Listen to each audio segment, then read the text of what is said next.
ಶಾಸಕ ಆನಂದ್ ಸಿಂಗ್ ಅವರ ಮೇಲೆ ಹಲ್ಲೆ ನಡೆಸಿ ತಲೆಮರೆಸಿಕೊಂಡಿರುವ ಶಾಸಕ ಜೆಎನ್ ಗಣೇಶ್ ಅವರು ಮಾಜಿ ಸಚಿವ ಜನಾರ್ದನ್ ರೆಡ್ಡಿ ಜೊತೆಗೆ ಇದ್ದಾರೆ ಎನ್ನಲಾಗಿದೆ. ಆಪರೇಷನ್ ಕಮಲ ಕಾರ್ಯಾಚರಣೆಗೆ ಸದ್ಯಕ್ಕೆ ಬ್ರೇಕ್ ಬಿದ್ದಿದೆ ಎಂದು ಹೇಳಲಾಗ್ತಿದ್ರು ತೆರೆಮರೆಯಲ್ಲಿ ಶಾಸಕರನ್ನು ಸೆಳೆಯಲು ಪ್ರಯತ್ನ ನಡೀತಾ ಇವೆ. ಆನಂದ್ ಸಿಂಗ್ ಮೇಲೆ ಹಲ್ಲೆ ನಡೆಸಿದ ಬಳಿಕ ಗಣೇಶ್ ರೆಡ್ಡಿ ಪಾಳೆಯ ಸೇರ್ಕೊಂಡಿದ್ದಾರೆ. ಬಿಜೆಪಿ ಸೇರಲು ಚಿಂತಿಸುತ್ತಿದ್ದಾರೆ ಎಂದು ಹೇಳಲಾಗ್ತಾ ಇದೆ. ಹಿಂದೆ ಮುಂಬೈ ಹೋಟೆಲ್ನಲ್ಲಿ ತಂಗಿದ್ದ ಅತೃಪ್ತ ಶಾಸಕರೊಂದಿಗೆ ಜನಾರ್ದನ್ ರೆಡ್ಡಿ ಚರ್ಚೆ ನಡೆಸಿದರು ಎಂದು ಹೇಳಲಾಗಿದೆ.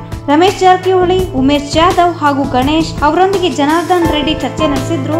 ಆದರೆ ಕಾರಣಾಂತರದಿಂದ ಆಪರೇಷನ್ ಕಮಲ ಯಶಸ್ವಿಯಾಗಿರಲಿಲ್ಲ. ಸದ್ಯ ತಲೆಮರೆಸಿಕೊಂಡಿರುವ ಗಣೇಶ್ ಬಂಧನಕ್ಕೆ ಪೊಲೀಸರು ಬಲೆ ಬೀಸಿದ್ದಾರೆ. ಆನಂದ್ ಸಿಂಗ್ ಆಸ್ಪತ್ರೆಯಲ್ಲಿ ಚಿಕಿತ್ಸೆ ಪಡೆಯುತ್ತಿದ್ದು ಅವರೊಂದಿಗೆ ಸ್ಥಿತಿಗೆ ವಹಿಸಲು ಗಣೇಶ್ ಪ್ರಯತ್ನ ನಡೆಸಿದ್ದಾರೆ. ರಾಜಿ ಮೂಲಕ ಪ್ರಕರಣ ಇತ್ಯರ್ಥಗೊಳಿಸಲು ಸಂಧಾನಕ್ಕೆ ಹಲವರನ್ನು ಕಳುಹಿಸಿದ್ದಾರೆ. ನಿನ್ನೆ ಶಾಸಕ ನಾಗೇಂದ್ರ ಆಸ್ಪತ್ರೆಗೆ ಭೇಟಿ ನೀಡಿ ಆನಂದ್ ಸಿಂಗ್ ಆರೋಗ್ಯ ವಿಚಾರಿಸಿದ್ದಾರೆ. ಈ ಸಂದರ್ಭದಲ್ಲಿ ಸುದ್ದಿಗಾರರೊಂದಿಗೆ ಮಾತನಾಡಿದ ಅವರು ಆನಂದ್ ಸಿಂಗ್ ಮತ್ತು ಗಣೇಶ್ ಅವರ ನಡುವೆ ರಾಜಿ ಸಂಧಾನಕ್ಕೆ ಪ್ರಯತ್ನಿಸುತ್ತಿದ್ದೇನೆ ಎಂದು ಹೇಳಿದ್ದಾರೆ. ಈ ಬೆಳವಣಿಗೆಗಳ ನಡುವೆ ಗಣೇಶ್ ಜನಾರ್ದನ್ ರೆಡ್ಡಿ ಜೊತೆಗೆ ಸೇರ್ಕೊಂಡಿದ್ದಾರೆ ಎಂದು ಹೇಳಲಾಗ್ತಾ ಇದೆ.